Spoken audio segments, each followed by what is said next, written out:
علشان نعمل احلى دقة فول معايا ربع كوباية من الخل الابيض، ربع كوباية من الزيت النباتي، ممكن يكون زيت زيتون او زيت حار، اي زيت احنا بنفضله.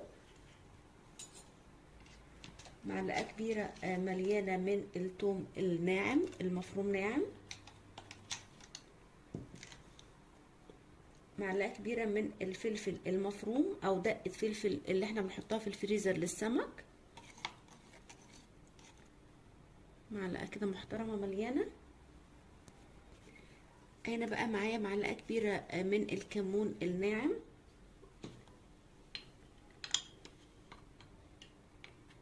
معلقة كبيرة من الكزبرة الناعمة كمان، رشة بسيطة كده من الشطة، والشطة دي اختياري، نص معلقة من البابريكا، والملح طبعا حسب الرغبة.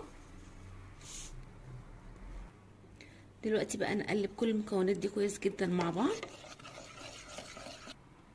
خلطت المكونات، دلوقتي بقى هضيف نص لتر من المية. دلوقتي علشان اعرف اصب في الازازة هصب في اي حاجة عندي ليها بوز عشان تسهل عليا، وفي اي ازازة بقى عندي هفضي فيها الخلطة بتاعتي دي. وخدوا مني بقى احلى خلطة الفول بتاعنا، خلطة رهيبة جدا بجد، طعمها تحفة يجنن.